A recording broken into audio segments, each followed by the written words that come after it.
Olá, amigos da TV Cidade. Estamos com mais um Cidadania e Qualidade de Vida. E para falar de cidadania e qualidade de vida, nada melhor do que políticos experientes do bem que querem trabalhar para o cidadão e não para o político de plantão. Hoje eu tenho aqui um velho amigo conhecido, Adriano Marques Dornelles, um rapaz que foi 4 vezes vereador, secretário, vice-presidente de várias entidades, um veterinário do Exército com longa caminhada de experiência e hoje está nos visitando como um pré-candidato a deputado estadual. Adriano, obrigado pela tua presença. Deixo a câmera 3 para te fazer a tua primeira apresentação. Eu que agradeço ao meu amigo Lafeira, TV Cidade. É sempre bom estar aqui em Farroupilha, uma terra maravilhosa e uma terra muito importante para o estado do Rio Grande do Sul, de alta produtividade. E nesse tempo que a gente viveu os cargos que ocupamos, né, nos deu uma experiência necessária para ti hoje poder trabalhar com mais tranquilidade, de tu poder demonstrar o que realmente tu aprendeu para poder buscar algumas soluções que são importantes para a nossa vida, para a vida da nossa sociedade hoje, nas diversas regiões do estado do Rio Grande do Sul. Eu vejo nas nossas conversas, assim, Adriano, que nós temos o mesmo pensamento. Para a gente não espera muito, porque a nossa vida já passou da metade, vamos supor assim, né? Mas a gente trabalha por um Brasil, um estado e uma cidade melhor, nossos filhos e netos, né? É essa a tua vontade, de fazer algumas mudanças visando uma qualidade de vida melhor? Sem dúvida. Todo o tempo que a gente fez política a nível de município, de região, a gente trouxe para a capital quando fui ser chefe de gabinete do deputado Eric Elias. E a gente, nesse tempo, a gente conviveu como parlamentar, conviveu com vários governos.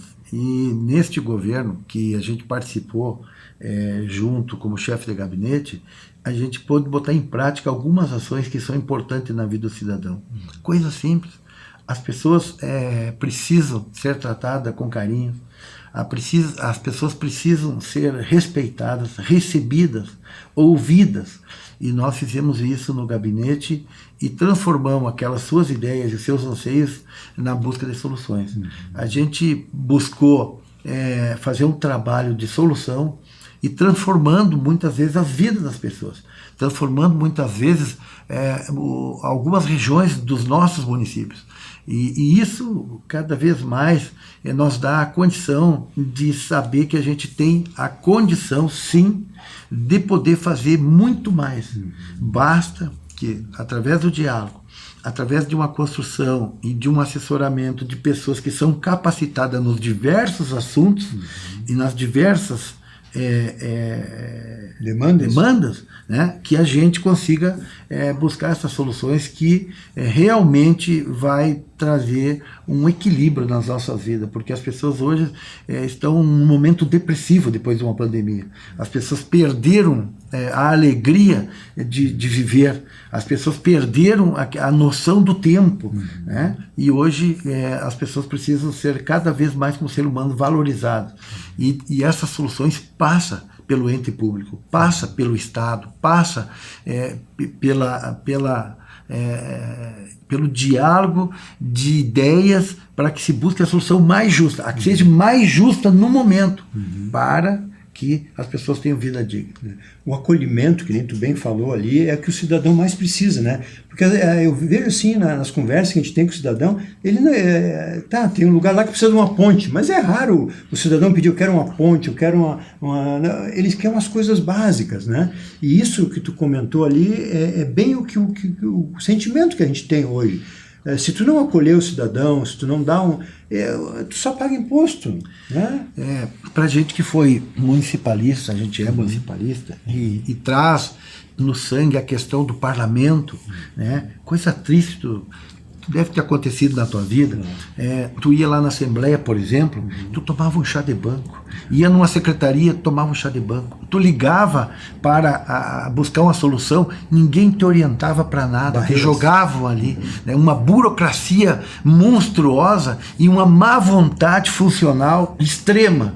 E quando a gente chegou lá, a gente combinou com o Eric, olha, nós vamos fazer o diferente, nós vamos trabalhar com nossos gabinetes de porta aberta, nós vamos trabalhar recebendo as pessoas e ouvindo as pessoas, o líder comunitário, o empresário, o vereador, a pessoa, o cidadão que quisesse conversar e tratar aquela demanda com rapidez e procurar dar uma resposta. Se fosse o não, mas ser justo.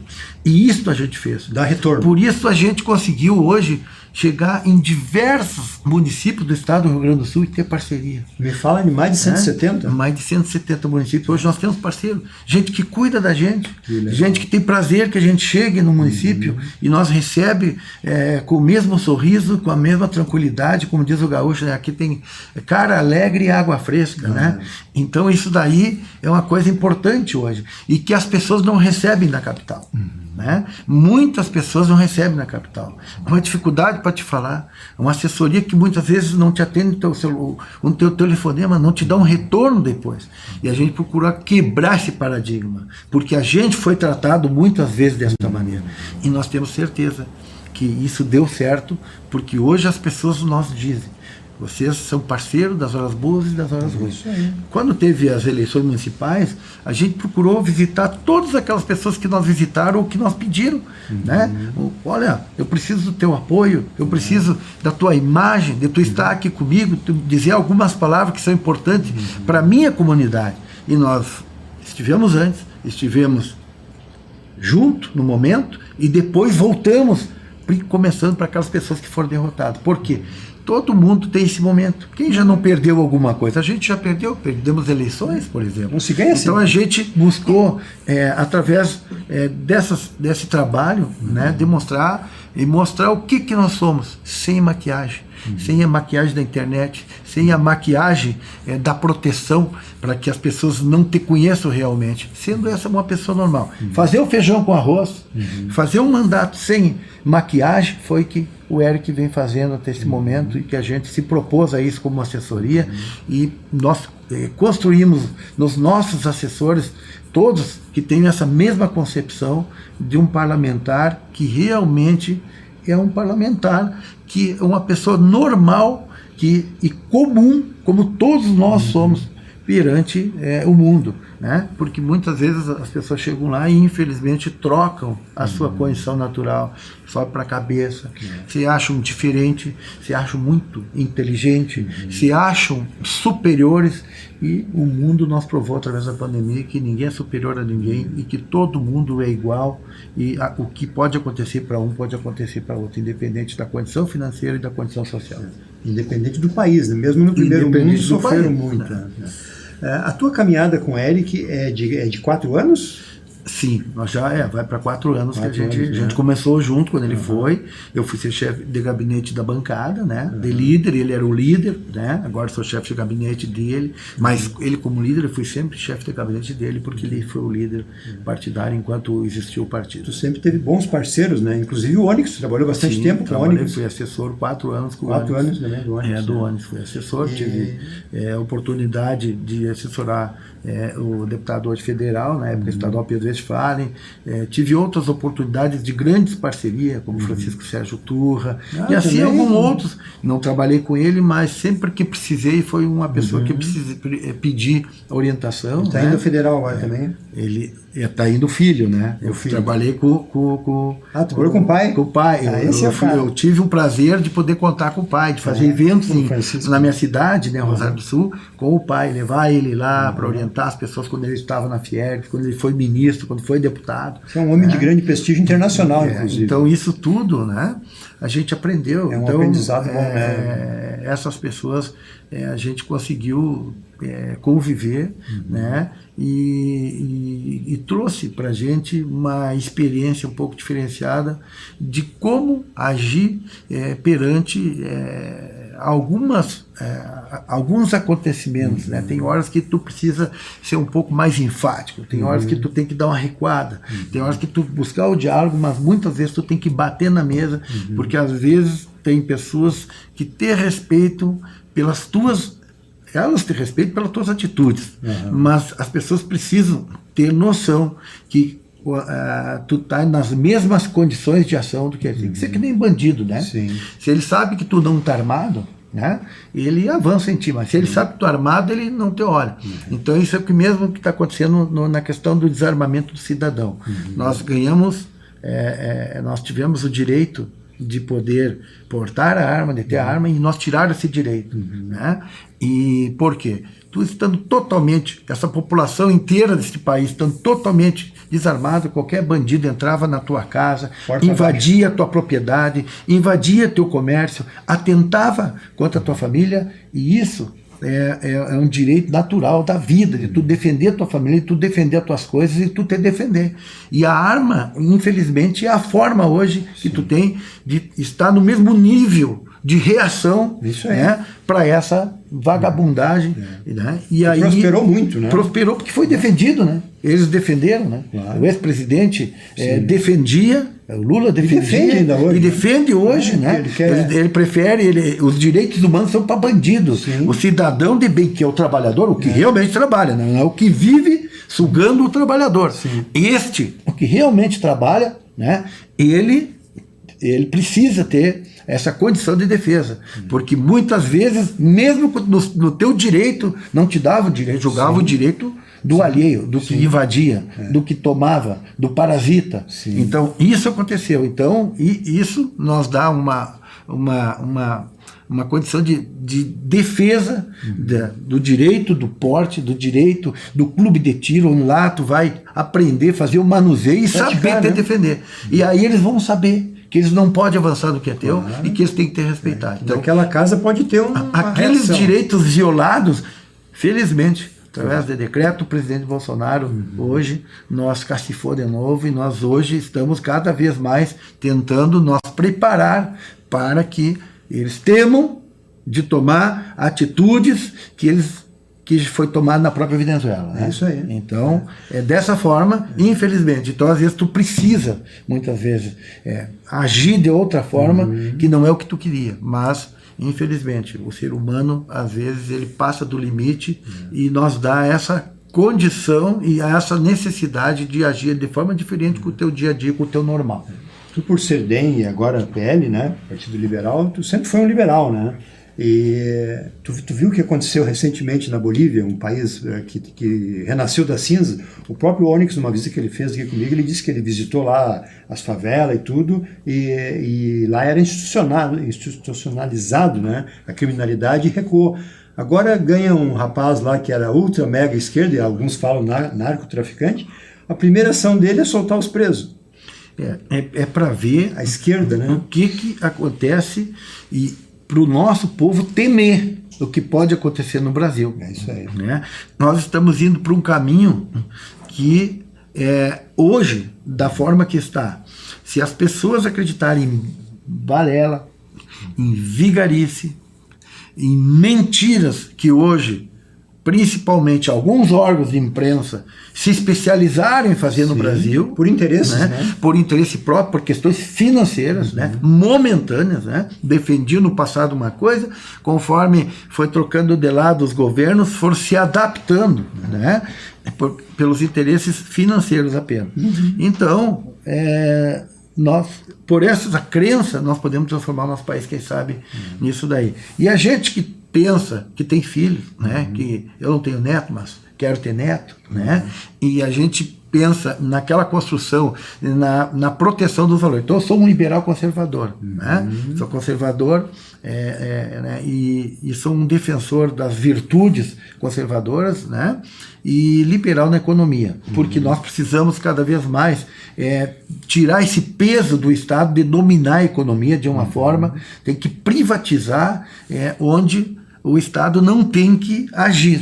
Então, veja bem, o preço do combustível, como é que está? É o do momento, né? Agora, né? É uma discussão do momento. Internacional, né? Inclusive. Internacional. Né? Então, enquanto algumas empresas diminuíram seus lucros, a Petrobras cada vez mais aumenta seus lucros. Lucros bilionários. Para os acionistas, né? Não para os acionistas. Né? E quando tinha prejuízo, quem pagava era o governo. Né? Então, ela é mista, mas ela tem alguns privilégios de estatal, né? E infelizmente toma as ações e muitos, e aí a esquerda vende de uma forma fantástica uma narrativa que é peculiar deles, dizem que o presidente é o responsável. O presidente mal consegue trocar, porque para nomear outro presidente da Petrobras, ele tem que ir lá, passar pelo conselho, passar lá, ter uma votação. Da caneta só. Não depende só da caneta. Então essas coisas a gente fica preocupado, porque muitos da nossa juventude, principalmente, todos os dias ela sofre esse bullying. Né? Isso é um bullying. Claro que né? E as pessoas acreditam, como diz, acreditar em Papai Noel. E nós estamos vivendo esse momento difícil. E hoje, uma empresa que a gente diz, a Petrobras é dos brasileiros. Não é. Ela tem que cumprir um papel social para os brasileiros. É isso aí. Tem que diminuir a lucratividade dos acionistas e tem que o povo brasileiro usufruir também desse lucro na baixa do preço dos combustíveis, porque aí aumenta a nossa produção, diminui os custos dessa produção e muita gente que vive hoje e que depende do transporte, né, começa desde o caminhoneiro até né, o trator para plantar, a van que leva a criança para a escola, e isso vai baixar o custo e tu vai sobrar mais alguma coisa para te ter uma melhor condição de vida, já que está estagnado os salários há tempos, né? E eles trabalham nessa narrativa para tentar desmoralizar e culpar o presidente. Então, isso é um problema sério. Essa é uma questão que nós precisamos combater, esse tipo de narrativa com a verdade. Só mostrar a verdade. Porque a própria imprensa internacional, ela é conforme, pesos e medidas diferentes, pelo mesmo assunto. Né? Os interesses. Veja os incêndios. Ninguém está falando dos incêndios que está vivendo a Europa. Ninguém está falando desses incêndios. Né? Quando era no Mato Grosso, todos os dias era estampado. Tinha gente todos os dias na televisão internacional falando dos incêndios na Amazônia, dos incêndios no Mato Grosso e assim por diante. Ninguém fala nesses incêndios que são devastadores e são criminosos, porque tem outro sentido, não é incêndio aconteceu de forma, a natureza aconteceu. E nós, todo mundo sabe, com um país desse tamanho, com aquele monte de incêndio. Agora na questão do pessoal lá que foi morto, né, foi assassinado na Amazônia, voltou-se a carga de tratar de outra forma, só que não diz que lá existe outro país do outro lado, existe o Peru de um lado, o Brasil do outro, né? Então essas coisas que a gente fica vendo, né? E a gente precisa estar nos lugares certos para combater essa narrativa, aí, trabalhar nessas questões. Com a verdade. Quando a gente fala a verdade, né? Ninguém consegue debater contigo sobre a verdade. Quando tu fala, sempre igual, né? Quando tu fala em conservador, a gente conserva os valores que a gente trouxe lá de família, né? Que a gente cantava, tinha o prazer de cantar o hino nacional na escola, na semana do 7 de setembro nós cantava o hino nacional, nós fazia lá maratona cívica, fazia redação sobre as armas, sobre o hino, sobre a nossa bandeira. Isso, né? na OSPB, Organização Moral e Cívica. Social e Política do Brasil, SPB, né? E Moral e Cívica, que tinha também. Né? E a gente fazia nisso, a gente tinha o prazer de fazer isso, né? E a gente tinha o prazer de desfilar, de marchar lá para evidenciar o nosso amor à nossa pátria, né?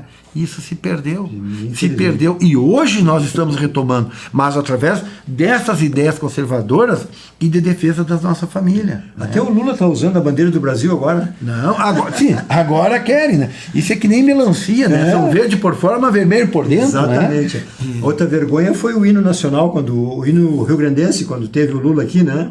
Que os caras sentados não honraram, o Alckmin ainda deu uma moral, ficou de pé ali, né? Uma vergonha fazer uma isso, vergonha, né? Um desrespeito com o povo gaúcho, um desrespeito com o povo que tem tradição. Que sabe cantar o hino. Hoje tu vê vários estados, todo mundo tem sua bandeira, tem seu hino, né? Mas a gente tem muito mais que o hino, que a bandeira. A gente tem uma história de defesa desta república rio-grandense, como a gente lutou pelas nossas causas. O gaúcho tem o orgulho de dizer que é gaúcho e cultua a sua cultura nas músicas, nas indumentárias, e assim por diante, né? Tradição espalhada pelo Brasil. E a gente, onde um povo do rio-grandense foi, o gaúcho desenvolveu quantos estados? Rondônia, Mato Grosso, Santa Catarina, Paraná, né? Desenvolvemos Goiás, desenvolvemos. E todos esses lugares lá existe um CTG. CTG. O gaúcho leva o nosso CTG para cultuar a nossa história, a nossa tradição, e é um povo guerreiro. E passar a cultura para os filhos, né? E a gente tem que incorporar no nosso espírito de trabalho, no nosso espírito de política correta, de política de vergonha na cara. Nós temos que incorporar esse espírito guerreiro, de buscar e de conseguir as coisas. Tem muita forma de se trabalhar. Tem uns que trabalham esperando que as coisas aconteçam. E nós precisamos trabalhar de uma forma buscando as soluções e realmente procurando o trabalho público, buscando essas condições para a nossa comunidade. Nós temos que representá-lo realmente. Como eu disse, fizemos um mandato, feijão com arroz, mas um mandato sem maquiagem. Um mandato que o deputado está agora pré-candidato a deputado federal, justamente porque ele se apresentou para a sociedade e isso a gente quer manter. Muito bem. E por isso eu sou pré-candidato a deputado estadual, para manter o trabalho que vinha sendo feito com aquelas pessoas, seguir a mesma linha e cada vez mais avançar nos assuntos que são importantes para os diversos nichos de sociedade que o Rio Grande do Sul tem. Voltando para a notícia do dia, praticamente, que é o vereador do PT que foi cassado, né? Extrapolou a liberdade, né? Direito de liberdade. Extrapolou a liberdade, mas eles quiseram, na realidade, ele quis causar um impacto. Um impacto na própria sociedade. Isso nós estamos falando do vereador que invadiu a igreja lá, né? Sim. Ele foi caçado, né? Ele entrou para quebrar, para destruir, né? E iriam fazer, se passasse aquilo ali e não acontecesse nada, eles iam invadir os diversos templos. Claro. E não importa o tipo de religião. Qualquer templo religioso neste país ia invadir e iam quebrar. Num país laico como esse, né? Qualquer templo eles poderiam invadir e destruir.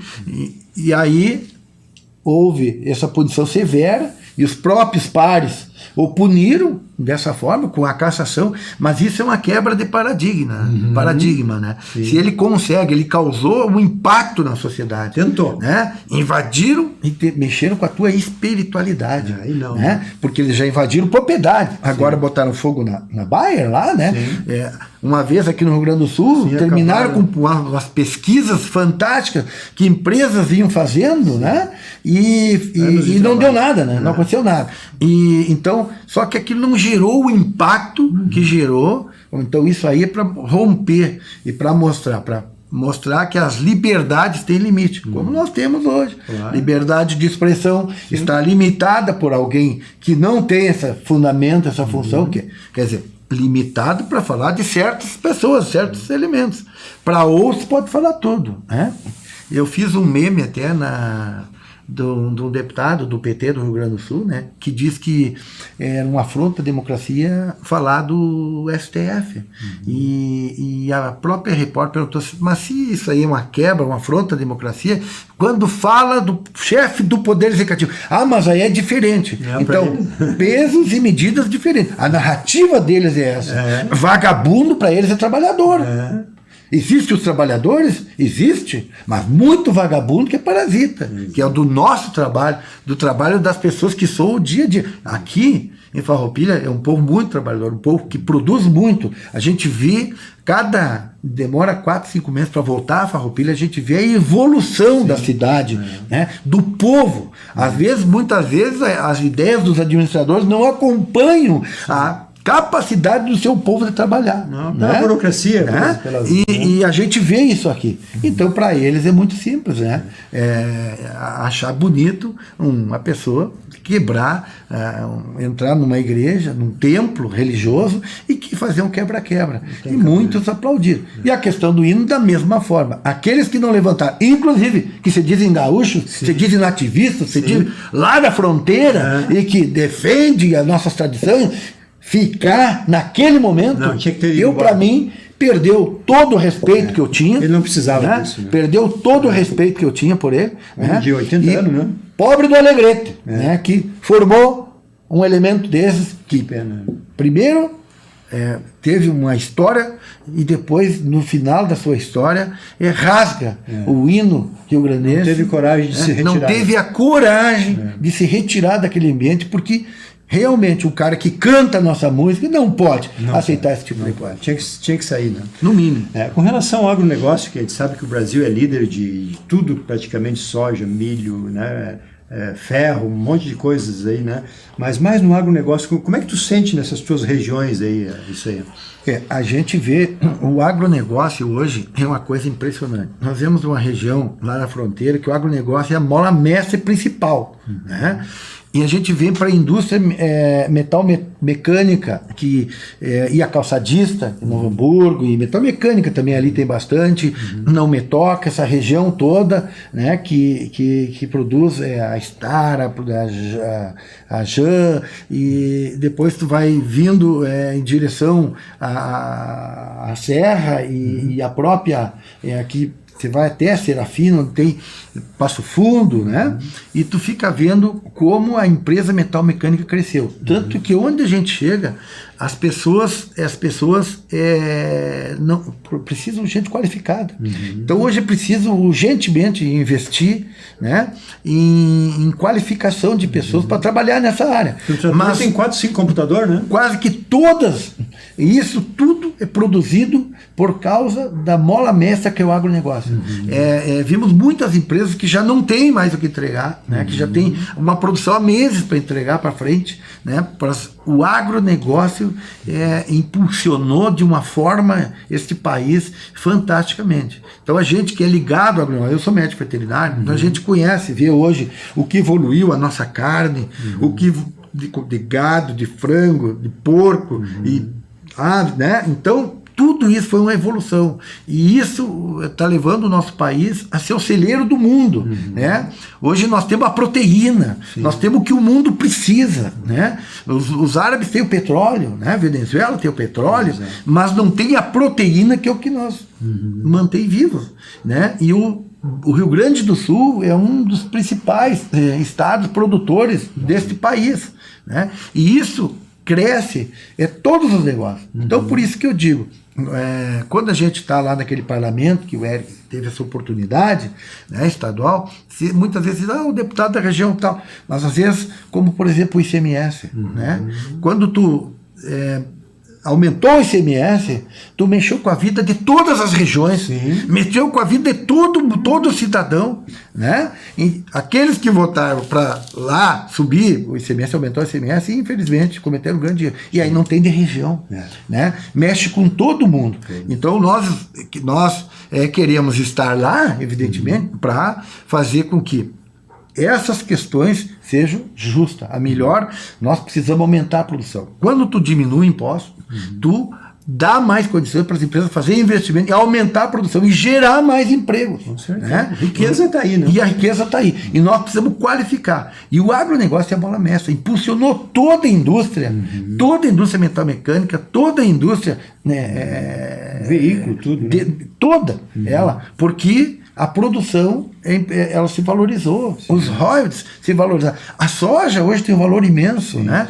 O arroz hoje começou a se exportar arroz. E eu acho que nós precisamos trabalhar mais nessas questões tributárias, né? Para que o produtor tenha condições cada vez mais de investir. E não é o grande, é o pequeno, o médio e o grande, porque o pequeno quer ser médio, o médio quer ser grande, o grande quer cada vez mais crescer. E nós precisamos estabelecer, acabar com essa coisinha de só tem financiamento lá para a agricultura familiar. Tem que ter para a agricultura familiar, para ela crescer e para aumentar o número de produtores, porque quando tu tem o teu filho, tu é um agricultor familiar e o teu filho trabalha contigo, daqui a pouco ele casa, ele vai fazer o negócio dele. Tem que ter estrutura, programa para que isso aconteça. Mas o médio produz e ele gera muita riqueza, como o grande também faz outros tipos de investimento, porque lá fora a gente precisa vender o que nós temos de melhor. E o que nós temos de melhor hoje, né, é a produção de grãos, porque o mundo está vivendo. Essa guerra mesmo demonstrou para o mundo, né, as deficiências de produção, da falta de alimentos, e quantas, por exemplo, a África está sofrendo um horror lá da falta de alimentos. E nós temos isso tudo Brasil. Então nós temos que parar com essa proteção, às vezes, que nada pode. Não pode plantar mais ali, porque ali tem que proteger, mas dentro de valores justos de proteção, dentro de áreas, tem áreas que já foram antroponizadas, que precisam ser modificadas, né? E que precisam ser plantadas, e nós precisamos avançar na nossa produção, porque nós somos e vamos ser o primeiro no mundo como produtor de alimentos. Com certeza. Adriano, dá para ver que essa pré-candidatura está muito bem preparada, né?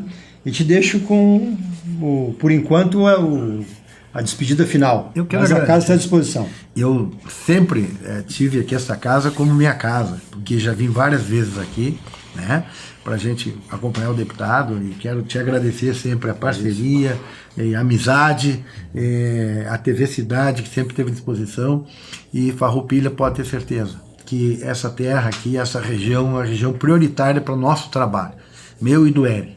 Nós vamos estar sempre à disposição para tratar das demandas e sempre à disposição para receber e atender as pessoas. Como sempre disse, a gente precisa trabalhar com o coração e ter atitudes. E isso a gente procura se policiar todos os dias para ter esse trabalho feito com carinho, com o coração e ter essas atitudes em todas as ações da nossa vida. Hoje é muito simples, às vezes as pessoas invocar Deus e religião, mas em palavras. E nós precisamos ter atitudes, o amor ao nosso semelhante. E essas atitudes que vão nos transformar e transformar o nosso estado e o nosso país. Então, que Deus nos ilumine para que nós tenhamos as condições de voltar aqui novamente, de poder, quem sabe, lá no futuro representar toda essa região e cada vez mais poder fazer um trabalho de continuidade e um trabalho de eficácia com soluções importantes para a nossa sociedade. Parabéns, obrigado pela tua presença. Meu amigo.